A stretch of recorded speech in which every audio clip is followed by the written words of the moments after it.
নির্বাচনে অনিয়ম ও পক্ষপাতিত্বের মামলায় সাবেক সিসি হাবিবুল আউয়াল মগবাজার থেকে গ্রেপ্তার, রাখা হয়েছে ডিবি কার্যালয়ে।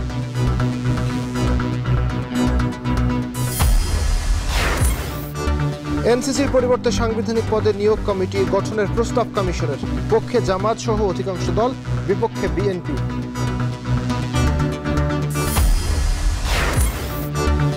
বিডিআর হত্যায় তৎকালীন রাজনৈতিক নেতাদের সংশ্লিষ্টতার প্রমাণ মিলেছে, গোয়েন্দা ব্যর্থতা অবহেলাও দায়ী বলছে তদন্ত কমিশন।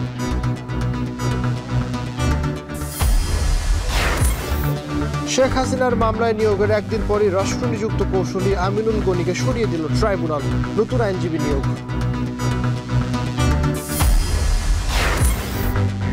এবং জীববৈচিত্র্য রক্ষায় একবার ব্যবহারযোগ্য প্লাস্টিক বন্ধের আহ্বান প্রধান উপদেষ্টার, পরিবেশ দিবস ও বৃক্ষ মেলা উদ্বোধন।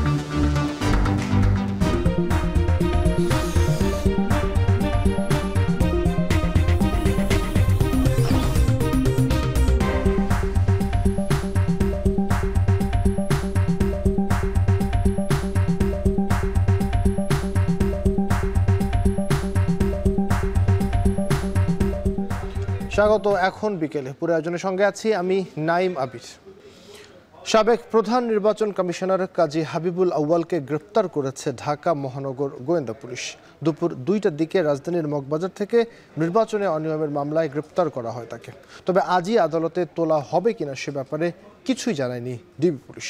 বিস্তারিত প্রতিবেদনে।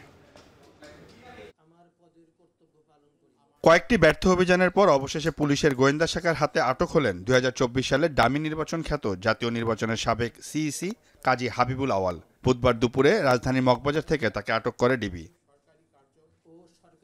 22 জুন বিগত 3 নির্বাচনে অনিয়ম, কারচুপি ও পক্ষপাতিত্বের অভিযোগে শেরেবাংলা থানায় মামলা করে বিএনপি, যেখানে শেখ হাসিনা ও সাবেক 3 সিইসি সহ মোট 24 জনকে আসামি করা হয়।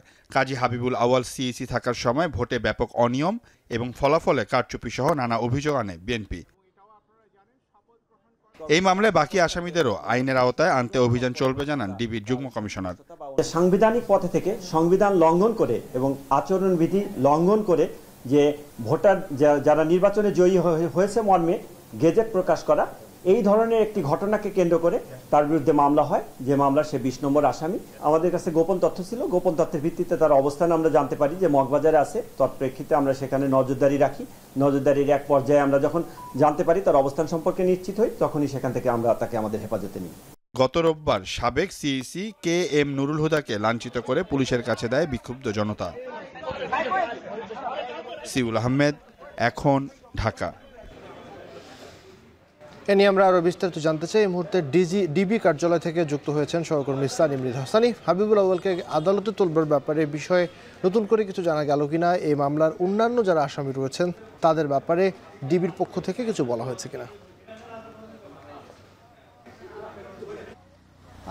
আপনাকে বলে রাখি, কিছুক্ষণ আগে ডিবির যিনি যুগ্ম কমিশনার রয়েছেন উনি কিন্তু সংবাদ সম্মেলন করেছেন। সেখানে কিন্তু বলে দিয়েছেন যে বাকি যারা আসামি, যে 24 জন আসামির নামে শেরেবাংলা নগর থানায় প্রহসন নির্বাচনের অভিযোগ এনে যে মামলা করেছে, বাকিদেরকে ধরতে কিন্তু এর মধ্যে তারা অভিযান অব্যাহত রেখেছে। তবে আজকে যে কাজী হাবিবুল আউয়ালকে সাবেক নির্বাচন কমিশন প্রধান যিনি ছিলেন তাকে গ্রেপ্তারের পর প্রাথমিক কিছু আসলে কাজ রয়েছে, যেখানে যে তদন্তকারী অফিসার রয়েছেন শেরেবাংলা থানার, তিনি আসবেন। আসার পরে তার স্বাস্থ্য পরীক্ষা করা হবে এবং একই সাথে কিছু আনুষ্ঠানিক কাজকর্ম সেরে কিন্তু যদি আজকেও উঠাতে পারে, তবে যদি কোনো কারণে আজকে বিঘ্নিত হয়, তাকে উঠাতে দেরি হয়, এর ফলে কিন্তু আগামীকালকে তাকে কোর্টে উঠানো হবে বলে আমাদেরকে জানিয়েছে। আপনি জানেন যে গত রোববারে কিন্তু বিএনপির পক্ষ থেকে কিন্তু শেরেবাংলা নগর থানায় যে রাতের ভোট দিনের ভোট রাতে দেওয়া সহ বিভিন্ন ডামি ইলেকশনের অভিযোগ এনে কিন্তু সাবেক 3 প্রধান নির্বাচন কমিশন সহ 24 জনের নামে মামলা করে, যেখানে কিন্তু এরই মধ্যে 2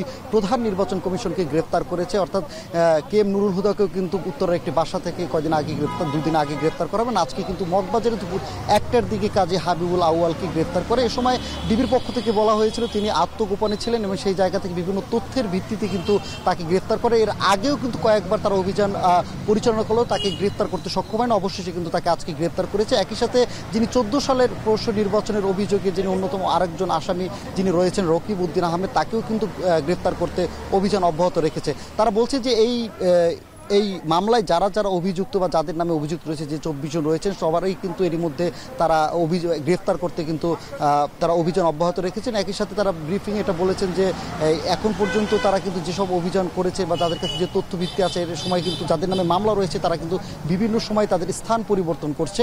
এর ফলে কিন্তু এত দ্রুতই আসলে ধরা সম্ভব হচ্ছে না। তবে এই কাজী হাবিবুল আউয়াল, যিনি 20 নম্বর এই মামলার 20 নম্বর আসামি ছিলেন, তাকে কিন্তু আজকে মগবাজারে দুপুর 1টা থেকে 1টার দিকে ঢাকা ডিএমপি মেট্রোপলিটনের একটি দল, তাকে ডিবির একটি দল কিন্তু তাকে গ্রেফতার করে এবং একই সাথে তাকে গ্রেফতার করে ডিবি কার্যালয়ে আনা হয়েছে। এখন পর্যন্ত আমি ডিবি কার্যালয়ের সামনে রয়েছি, যতটুকু তথ্য আমার কাছে রয়েছে তিনি এখনও ডিবি কার্যালয়ে রয়েছেন। এখন পর্যন্ত থেকে এই জায়গা থেকে তাকে সরানো হয়নি। তবে ডিবির পক্ষ থেকে যেটা বলা হয়েছিল ব্রিফিংয়ে, সেখানে শেরেবাংলা নগর থানার যে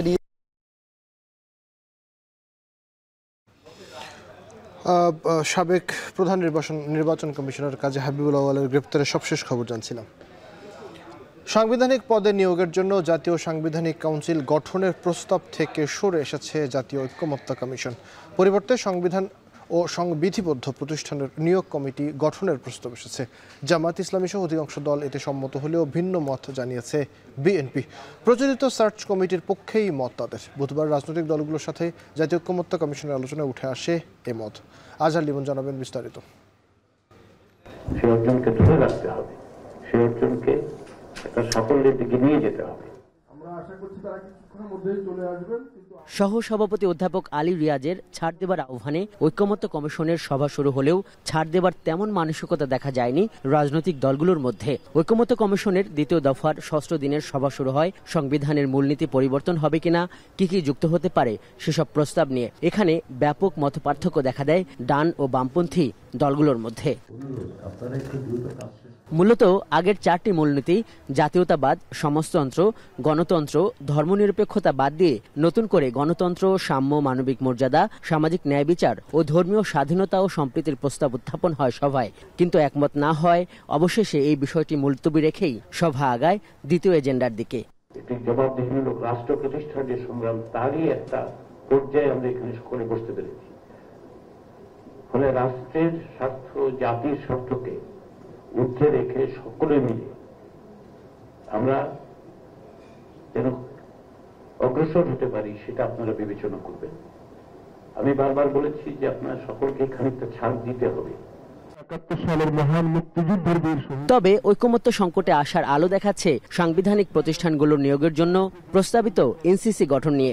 নির্বাচন কমিশন, জাতীয় কর্ম কমিশন সহ সাংবিধানিক প্রতিষ্ঠানগুলোকে স্বাধীন করতে এবং দলনিরপেক্ষ নিয়োগের জন্য সংবিধানে জাতীয় সাংবিধানিক কাউন্সিল গঠনের যে প্রস্তাব ছিল তাতে সংশোধনী আনে ঐকমত্য কমিশন। নতুন করে এর নাম দেয়া হয় সংবিধান ও সাংবিধানিক প্রতিষ্ঠানের নিয়োগ কমিটি। এই প্রস্তাবে আগের অবস্থান পরিবর্তন করে একমত হয় সিপিবি ও বাসদ, যদিও শেষমেশ একমত হয়নি বিএনপি। সংবিধানে মূলনীতিতে কি কি অবশ্যই উল্লেখ থাকতে হবে, সেই ক্ষেত্রে 5টি প্রস্তাব আছে, আমরা সেটাকে সমর্থন করেছি। এনসিসিটাকে পরিবর্তন করে এখন এটাকে একটা সাংবিধানিক নিয়োগ কমিটি, খুবই এটাকে আরো স্থূল করা হয়েছে এবং সেখানে কমিটিটাকেও আরো ছোট করা হয়েছে। এই প্রস্তাব যদি মানা না হয়, এর চাইতে আর কোনো অর্জন আমাদের হতে পারে না। যা উল্লেখিত আছে সেটা অব্যাহত থাকুক, অথবা পরবর্তীকালে যদি সেটা পরিবর্তিত হয়, তাহলেও সাম্য, মানবিক মর্যাদা, সামাজিক ন্যায় বিচার, গণতন্ত্র এবং ধর্মীয় স্বাধীনতা ও সম্প্রীতি এটা উল্লেখ করা যেতে পারে। সাম্য, মানবাধিকার, গণতন্ত্র, ধর্মীয় স্বাধীনতা ইত্যাদি। এটাতে কমিউনিস্ট পার্টি এবং কয়েকটি বাম দল ছাড়া আর সকলেই ঐক্যমত্য পোষণ করেছে। মধ্যাহ্ন বিরতির পর আবার শুরু হয় ঐক্যমত্য কমিশনের বৈঠক। অবশিষ্ট থাকা দ্বিকক্ষ আইনসভা, উচ্চকক্ষ, নারী ও রাষ্ট্রপতি নির্বাচন পদ্ধতিতে দলগুলোকে এক জায়গায় আনতে দিনের বাকি সময়টুকুতেও চেষ্টা চালিয়ে যাচ্ছে ঐক্যমত্য কমিশন। আজহার লিমন, এখন ঢাকা। লেভেল প্লেইং ফিল্ড নিশ্চিত না হলে সুষ্ঠু নির্বাচন সম্ভব নয় বলে মনে করে জামায়াত ইসলামী। সকালে নির্বাচন ভবনে সিইসির সঙ্গে বৈঠক শেষে কথা বলেন দলের সহকারী সেক্রেটারি জেনারেল হামিদুর রহমান আজাদ। এছাড়া জাতীয় নির্বাচনের আগে নির্দলীয় সরকারের অধীনে স্থানীয় সরকারের নির্বাচন দিতে পুনরায় দাবি জানান তিনি। ফরহাদ বিন নূর জানাবেন বিস্তারিত। এক যুগ পর গত 1 জুন আপিল বিভাগ আওয়ামী লীগ সরকারের সময়ে রাজনৈতিক দল হিসেবে জামায়াতে ইসলামীর নিবন্ধন বাতিলের যে রায় কোর্ট দিয়েছিল তা বাতিল করে দেয়। রায়ের প্রেক্ষিতে জামায়াতের নিবন্ধন ও দাড়িপাল্লা প্রতীক ফেরত দেওয়ার বিষয়ে কুরবানির ঈদের আগে 4 জুন সিদ্ধান্ত নেয় নির্বাচন কমিশন। অবশেষে গত মঙ্গলবার গেজেট প্রকাশ করে জামায়াতের নিবন্ধন ও দলীয় প্রতীক হিসেবে দাড়িপাল্লা ফিরিয়ে দিয়েছে নির্বাচন কমিশন। বুধবার কমিশনের আমন্ত্রণে জামায়াতের 3 সদস্যের প্রতিনিধি দল সকাল 11টায় আসে প্রধান নির্বাচন কমিশনারের সাথে সাক্ষাতে। 1 ঘন্টার বেশি সময়ের এই বৈঠকে নির্বাচন সংক্রান্ত বিভিন্ন বিষয় নিয়ে আলোচনা হয় বলে জানান জামায়াতের সহকারী সেক্রেটারি জেনারেল হামিদুর রহমান আজাদ। আমরা ইলেকশন কমিশন সরকার সবকিছু আমরা অবজার্ভ করে চলছি। বিশেষ করে ইলেকশন কমিশন তো এখনো কার্যক্রম প্র্যাকটিক্যালি করেন নাই, আমরা যা করছেন হলো অফিসিয়ালি করছেন। সুতরাং এই জায়গায় আস্থা অনাস্থার বিষয়টা আমরা আপাতত মন্তব্য করছি না, আমরা অবজার্ভ করছি এবং এই পর্যন্ত ওনারা যে জায়গায় সঠিক কাজ করেছে আমরা সেটা সঠিক বলবো। কালোকে কালো, সাদাকে সাদা বলতে হবে। যদি ব্যর্থই ঘটে তো সেই জায়গায় তো কথা বলতে হবে। নির্বাচনের আগে সুষ্ঠু পরিবেশ নিশ্চিতের দাবি জানিয়ে জামায়াতের এই নেতা বলেন, লেভেল প্লেইং ফিল্ড নিশ্চিত করা না গেলে সুষ্ঠু নির্বাচন সম্ভব না। পরিবেশ যদি ইনশিওর করা না যায়, লেভেল প্লেইং ফিল্ড যেটা বলে এটা যদি নিশ্চিত করা না যায় তাহলে সেখানে নির্বাচন সুষ্ঠু, নিরপেক্ষ, গ্রহণযোগ্য হতে পারে না। অতীতের নির্বাচনগুলো তার প্রমাণ। বিগত সময়ে জামায়াতের নিবন্ধন ও প্রতীক কেড়ে নিয়ে চরম অন্যায় করা হয়েছিল উল্লেখ করে হামিদুর রহমান আজাদ বলেন, আদালতের রায়ের প্রেক্ষিতে নিবন্ধন ও প্রতীক জামায়াতকে ফিরিয়ে দেওয়ার মধ্য দিয়ে ন্যায় বিচার প্রতিষ্ঠার পথ সুগম হয়েছে। আমাদের পক্ষ থেকে postal voter, online voter. Farhad bin Noor, এখন, ঢাকা। রাজধানীর বেইলি রোডের ফরেন সার্ভিস একাডেমিতে ষষ্ঠ দিনের আলোচনা চলছে। নিয়ে আরও বিস্তারিত জানতে চাই, আমাদের সঙ্গে যুক্ত হয়েছেন সহকর্মী আজহার লিমন। লিমন, প্রধানমন্ত্রী পদে একজন সর্বোচ্চ 10 বছরের বেশি দায়িত্ব পালন করতে পারবে না এমন প্রস্তাবের ব্যাপারে বিএনপি রাজি হয়েছে। এ বিষয়ে বিএনপির প্রতিনিধি দলের সঙ্গে বৈঠকে আপনাদের সাথে যোগাযোগ হয়েছে কিনা, তারা আসলে কি বলছে, তাদের ঠিক অবস্থানটি এই মুহূর্তে কেমন সেটি জানাবেন।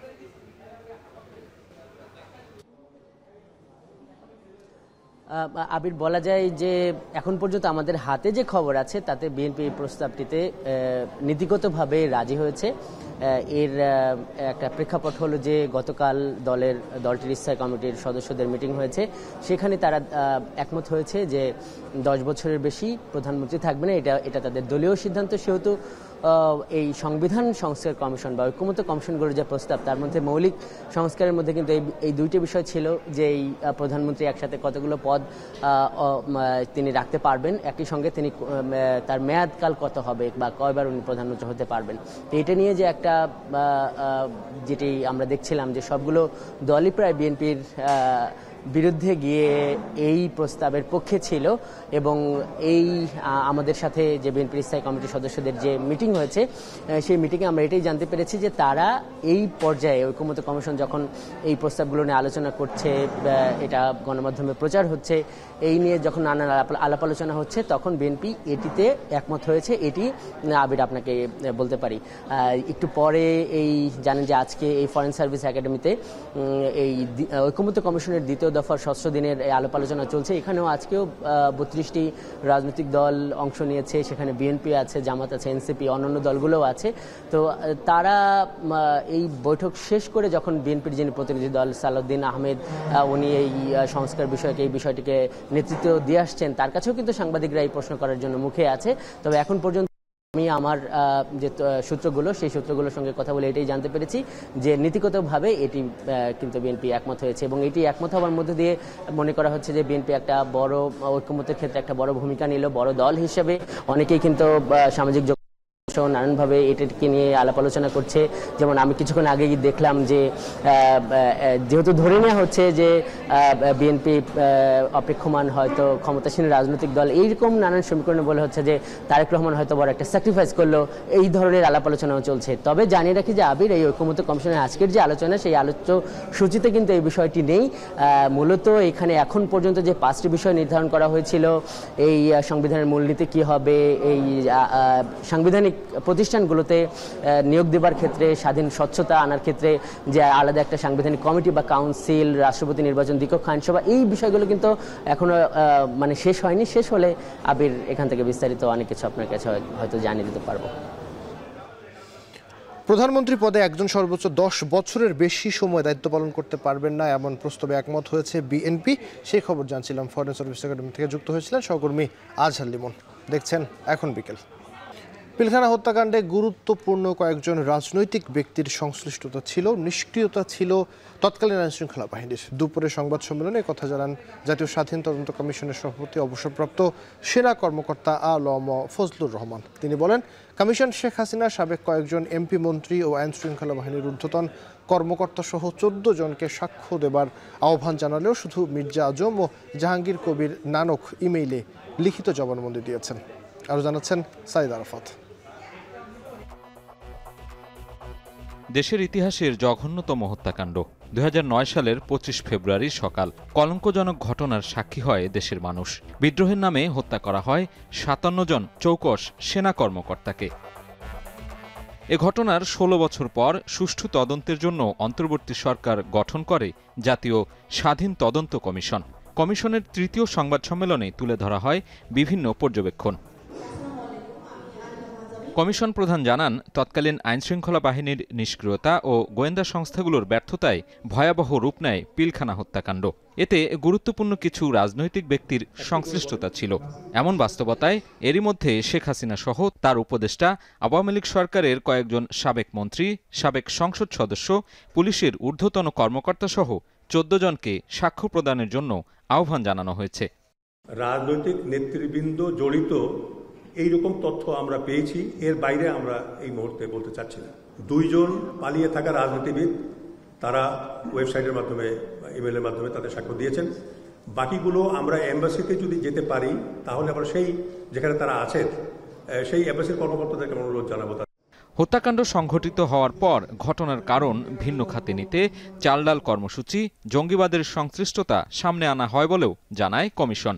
তদন্তকে ভিন্ন খাতে প্রবাহিত করবার জন্য জঙ্গিবাদকে আনার চেষ্টা করা হয়েছে।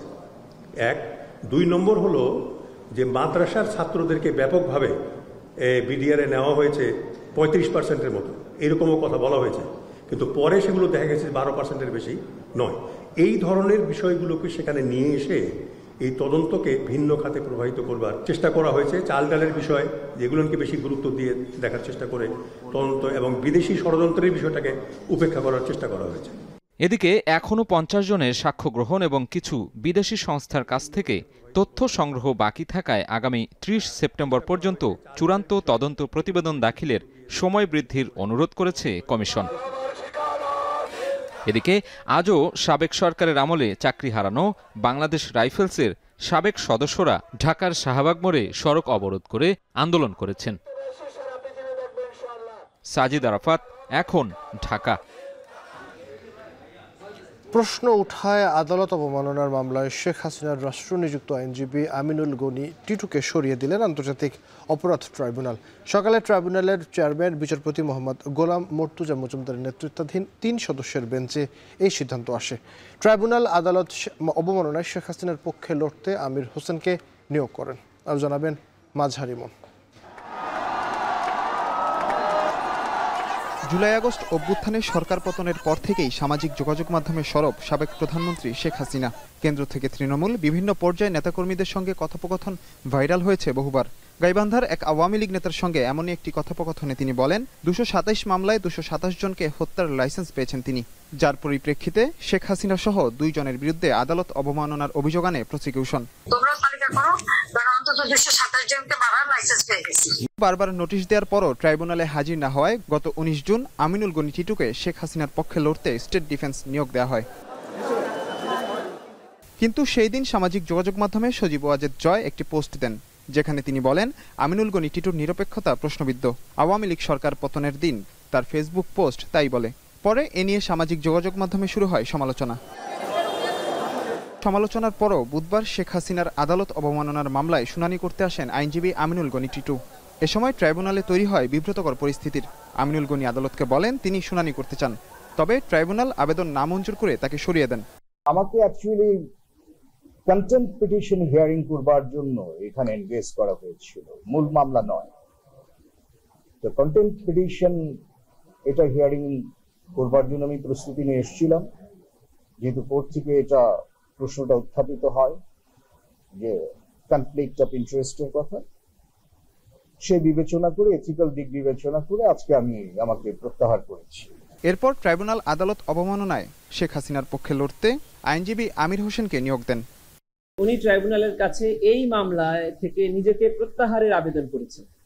ট্রাইব্যুনালে তার এই মৌখিক আবেদন মঞ্জুর করে এই মামলায় স্টেট ডিফেন্স থেকে তাকে প্রত্যাহার করিয়ে অ্যাডভোকেট জনাব আমির হোসেনকে এই মামলায় নতুন করে স্টেট ডিফেন্স হিসেবে এনগেজ করেছে। এদিন এই মামলায় অ্যামিকাস কিউরি হিসেবে নিয়োগ দেয়া সিনিয়র আইনজীবী AY মশিউজ্জামান ট্রাইব্যুনালে হাজির হলেও মামলার প্রস্তুতির কথা বলে সময় নেন। 2 সপ্তাহের সময় চাইলেও আদালত তাকে মত দিতে দিন নির্ধারণ করেন 2 জুলাই। মাঝার ইমন, এখন, ঢাকা। আরএফএল ওয়াটার পাম্পের অটো থার্মাল টেকনোলজি, যা বেশি হিটে নষ্ট হয় না, শতভাগ মসৃণ, ব্রাশ ইম্পেলার নিশ্চিত করে অধিক পানির flow. RFL water pump on করলে পানির তুফান।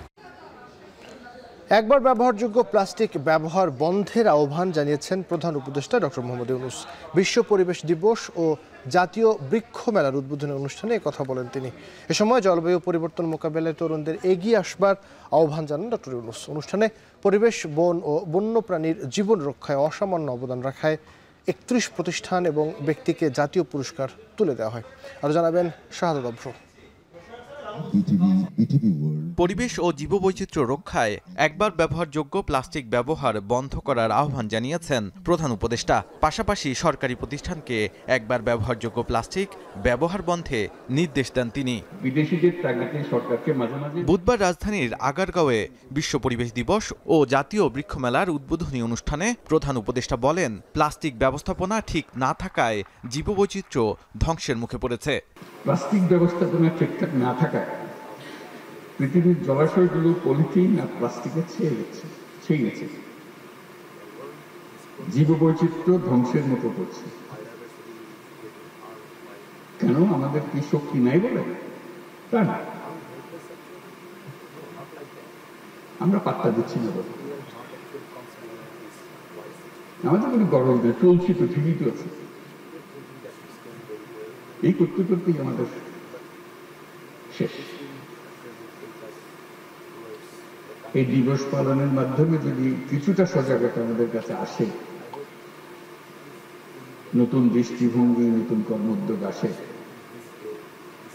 তাহলে হয়তো একটা সম্ভাবনা সৃষ্টি হতে পারে, এখনো হয়নি। তরুণ প্রজন্মকে জলবায়ু পরিবর্তন মোকাবিলায় এগিয়ে আসার আহ্বান জানান ডক্টর মোহাম্মদ ইউনূস। বলেন, জিরো কার্বন নিঃসরণ নিশ্চিত করতে ব্যক্তি, প্রতিষ্ঠান ও রাষ্ট্রকে উদ্যোগ নিতে হবে। মানুষের পরিবর্তন হয়েছে, ইতিহাসের পরিবর্তন হয়েছে, অর্থনীতির পরিবর্তন হয়েছে, প্লাস্টিক দরকার নেই। হঠাৎ এসে সে বিশ্বজয় করে বসে গেল এবং আমরা এরকম এডিক্টেড হয়ে গেলাম এটাতে, চোখ খুলে কিছু তাকাতে পারছি না। আমি দেশের সকল নাগরিকের প্রতি ওয়ান টাইম প্লাস্টিক পণ্য ব্যবহার বন্ধ করে দেওয়ার জন্য আবেদন করছি। প্রধান উপদেষ্টা বলেন, নানা সংকটে বিপর্যস্ত এই পৃথিবী, বিশেষ করে প্রযুক্তির অপব্যবহার ও যুদ্ধ বিশ্বকে চ্যালেঞ্জের মুখে ফেলছে। পৃথিবীকে বাঁচাতে সবাইকে এগিয়ে আসার আহ্বান জানান তিনি। এরপর প্রধান উপদেষ্টা গাছ লাগিয়ে জাতীয় বৃক্ষরোপণ অভিযানের উদ্বোধন করেন। অনুষ্ঠানে পরিবেশ, বন ও বন্যপ্রাণীর জীবন রক্ষায় অবদান রাখার জন্য 31টি প্রতিষ্ঠান ও ব্যক্তিকে জাতীয় পুরস্কার তুলে দেওয়া হয়। শাহাদাত অভ্র, এখন, ঢাকা। বিএনপির শীর্ষ নেতার পরামর্শে নগর ভবনে আন্দোলন চালানো হচ্ছে। দাবি আদায় না হওয়া পর্যন্ত প্রতীকী আন্দোলন চালানোর ঘোষণা দিয়েছেন ইশরাক হোসেন। দুপুরে সংবাদ সম্মেলনে কথা বলেন তিনি। একটি নির্দিষ্ট স্থানে, নির্দিষ্ট দিনে, নির্দিষ্ট সময়ের জন্য আন্দোলনকারীরা প্রতীকী কর্মসূচি পালন করে যাবে।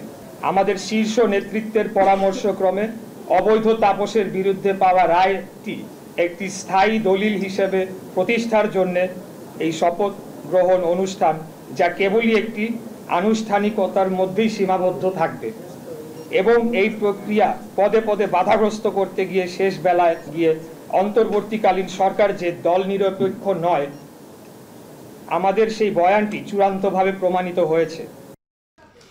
প্রতিদিনই বাড়ছে ডেঙ্গু ও করোনার প্রকোপ। এবছর ডেঙ্গুতে আক্রান্ত হয়ে রাজধানীর হাসপাতালগুলোতে ঢাকার বাইরের রোগীর সংখ্যাই বেশি। সে সঙ্গে বেড়েছে একাধিকবার আক্রান্তের সংখ্যাও।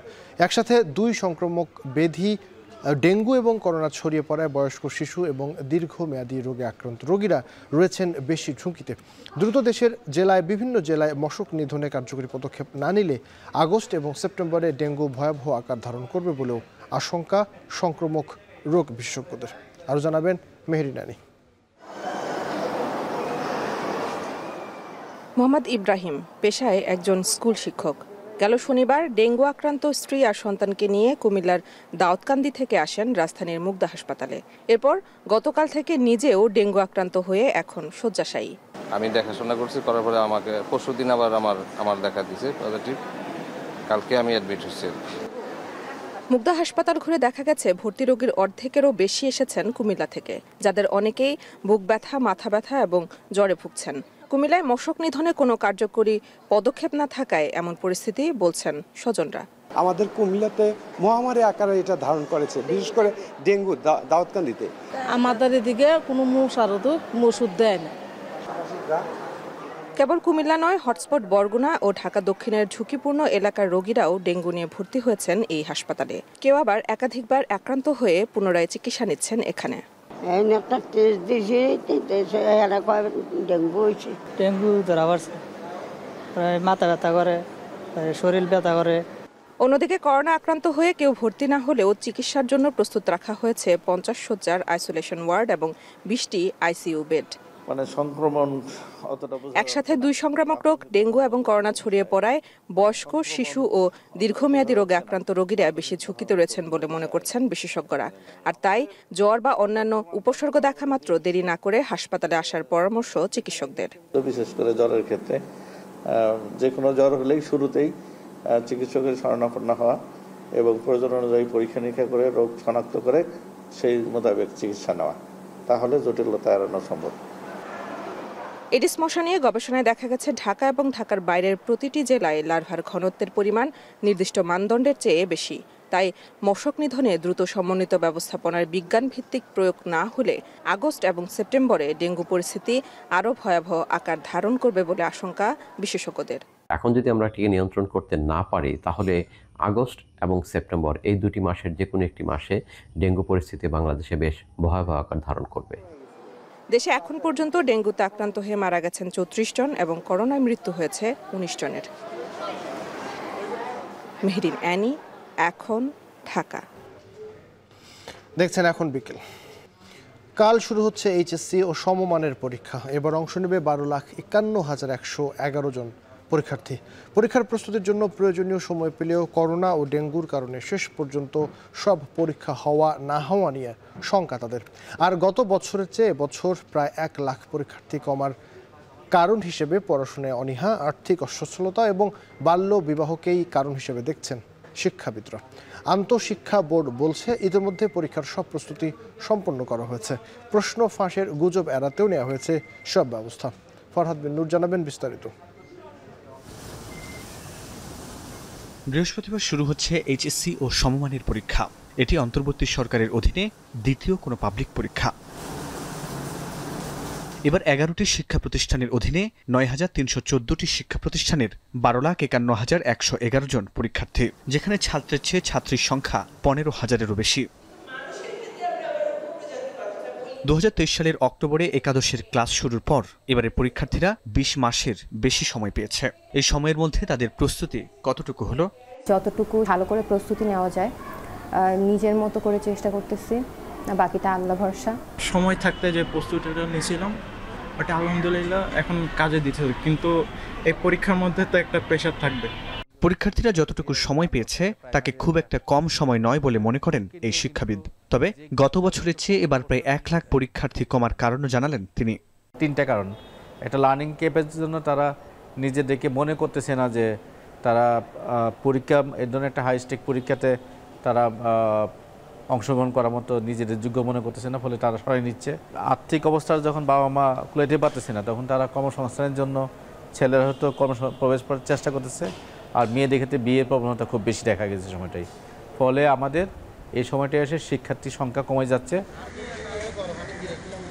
তবে এদিকে পরীক্ষা শুরুর আগে নতুন করে করোনা ভাইরাসের সংক্রমণ শুরু হয়েছে, বাড়ছে ডেঙ্গু আক্রান্তের হারও। এসব কারণে শেষ পর্যন্ত সব পরীক্ষা সম্পন্ন হওয়া নিয়ে শঙ্কা অনেক পরীক্ষার্থীর।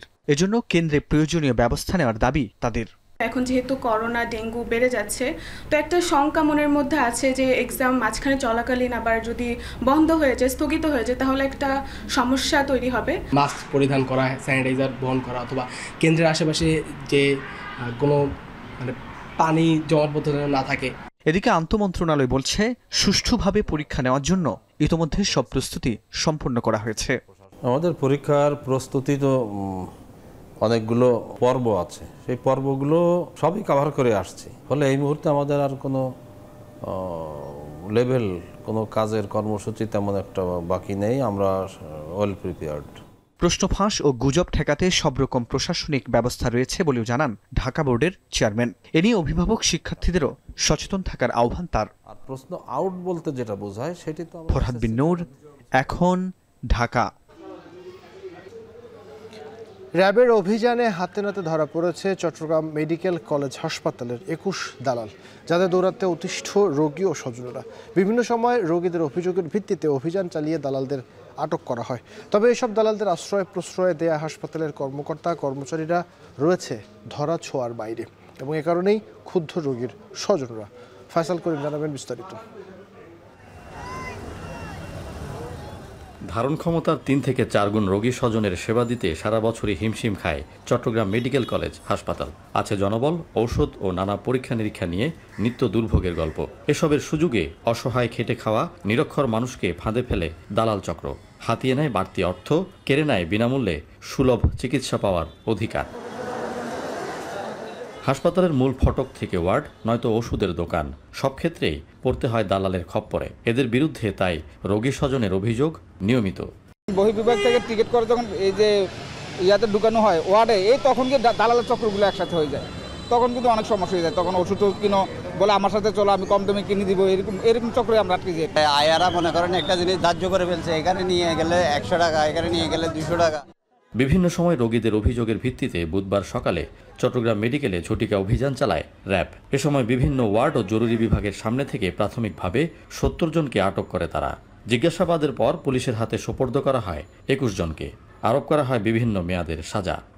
দালালরা সাধারণত যেগুলো করে, একজন রোগী হয়তো দূরবর্তী গ্রাম থেকে বা কোথাও থেকে এসেছে, তাকে নিয়ে এসে আগে সিরিয়াল দিয়ে দিব এই বলে কিছু টাকা পয়সা নেয়। একটা পেশেন্ট আসলে কিভাবে দেখা হবে, সিরিয়ালে যাবে, ভর্তি হলে কি হবে, সব পদ্ধতিই আছে, কিন্তু এর মাঝখানে তারা ম্যানিপুলেট করছে। হাসপাতালে এমন অভিযান অব্যাহত থাকবে জানিয়ে রোগী স্বজনদের দালাল চক্রের ব্যাপারে সাবধানতা ও সচেতনতার উপর জোর দিচ্ছেন হাসপাতালের পরিচালক।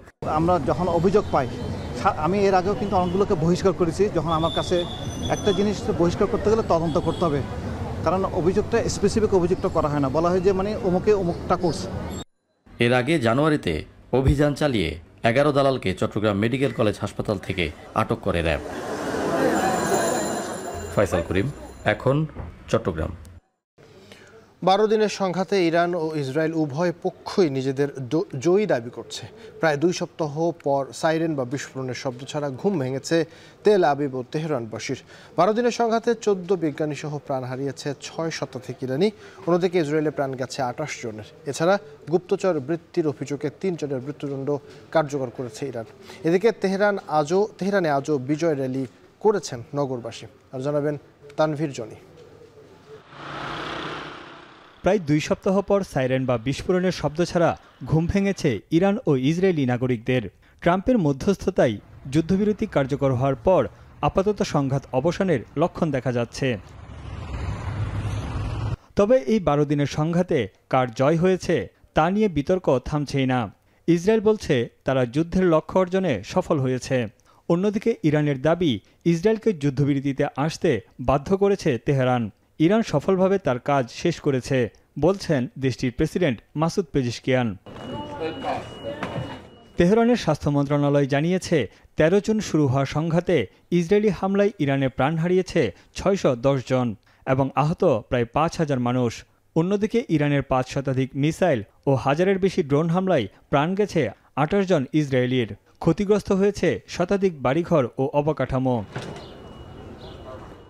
12 দিনের সংঘাতে ইরানের অন্তত 14 বিজ্ঞানীকে হত্যার দাবি করেছে ইসরায়েল, যাদের মধ্যে রসায়নবিদ, পদার্থবিদ এবং বেশ কয়েকজন প্রকৌশলীও আছেন।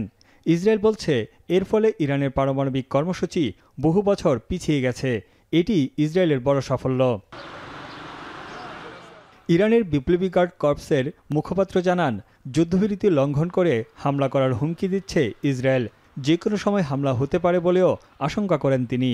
این رژیم متجاوز حریم هوایی کشور را با پهپادهای خود نقض نموده و از صبح امروز تا کنون برخی از نقاط کشور را مورد تعرض و هجوم قرار داده است. এদিকে যুদ্ধবিরতির পর ইরানের বিপ্লবী গার্ডের সমর্থনে ফের তেহরানে সমাবেশ হয়েছে। এছাড়া ইরাকের বসরায় ইরানের পতাকা হাতে সমাবেশ করেছে শত শত মানুষ। نبرد ادامه پیدا میکنه ان شاء الله تا نابودی کامل رژیم صهیونیست. اون جنگ رو شروع کرد و اختتامیه‌اش با ماست. لبنان هم این کارو کرد، اسرائیل و امریکا و شخص ترامپ به های ایران و کشتی ایرانی‌ها جبران میکنن। যুদ্ধবিরতি কার্যকরের পর ইরান ও ইসরায়েলের পরিবেশ স্বাভাবিক হতে শুরু করেছে। ইসরায়েলের বেনগুরিয়ন বিমানবন্দরের কার্যক্রম চালু হয়েছে, খুলছে শিক্ষা প্রতিষ্ঠান। ইসরায়েলে মার্কিন দূতাবাসের সব ধরনের বিধিনিষেধও তুলে নেওয়া হয়েছে। এদিকে ইরানের জনজীবনও স্বাভাবিক অবস্থায় ফিরছে, খুলতে শুরু করেছে ব্যবসা প্রতিষ্ঠান ও দোকানপাট। ইসরায়েলের পক্ষে গুপ্তচর বৃত্তির অভিযোগে 7 শতাধিক মানুষকে গ্রেপ্তার করে ইরান। এর মধ্যে বুধবার 3 জনের মৃত্যুদণ্ড কার্যকর করা হয়। ইরান ও ইসরায়েল যুদ্ধবিরতি কতদিন বজায় রাখতে পারবে তা নিয়েও উঠেছে প্রশ্ন। কার্যকর ও স্থায়ী যুদ্ধবিরতির আহ্বান জানিয়েছে চীন। এদিকে গেল সোমবারের হামলার জন্য কাতারের আমিরের কাছে দুঃখ প্রকাশ করেছেন ইরানের প্রেসিডেন্ট। মালয়েশিয়ার প্রধানমন্ত্রী আনোয়ার ইব্রাহিমের সঙ্গেও ফোনালাপে যুদ্ধবিরতি বজায় রাখার আশ্বাস দিয়েছেন ইরানের প্রেসিডেন্ট। তানভীর জানি, এখন বিশ্ব। দেখছেন এখন বিকেল। আন্তর্জাতিক আণবিক শক্তি সংস্থার সঙ্গে সহযোগিতা স্থগিতের বিল পাশ করেছে ইরানের পার্লামেন্ট। পার্লামেন্টের স্পিকারের দাবি, পরমাণু স্থাপনা ইসরায়েলি হামলার নিন্দা জানায়নি IAEA। এতে সংস্থাটির নিরপেক্ষতা এবং বিশ্বাসযোগ্যতা ক্ষুণ্ণ হয়েছে। পরমাণু স্থাপনায় নিরাপত্তা নিশ্চয়তা দেবার আগ পর্যন্ত আন্তর্জাতিক আণবিক শক্তি সংস্থার সঙ্গে সহযোগিতা স্থগিত রাখবে ইরান। তবে সময় শান্তিপূর্ণ পারমাণবিক কর্মসূচি দ্রুত গতিতে এগিয়ে নেওয়া হবে বলে জানান স্পিকার মোহাম্মদ বাগের গালিবফ।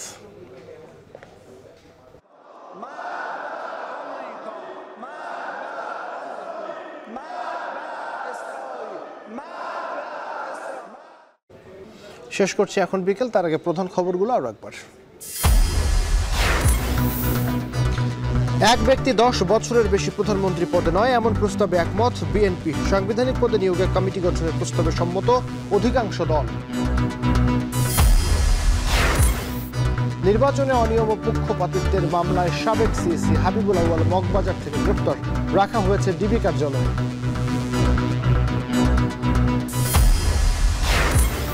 বিডিআর হত্যায় তৎকালীন রাজনৈতিক নেতাদের সংশ্লিষ্টতার প্রমাণ মিলেছে। গোয়েন্দা ব্যর্থতা, অবহেলাও দায়ী বলছে তদন্ত কমিটি।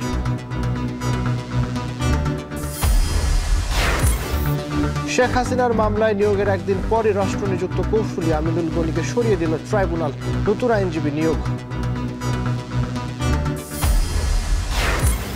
এবং জীববৈচিত্র্য রক্ষায় একবার ব্যবহারযোগ্য প্লাস্টিক বন্ধের আহ্বান প্রধান উপদেষ্টার। পরিবেশ দিবস ও বৃক্ষ মেলা উদ্বোধন।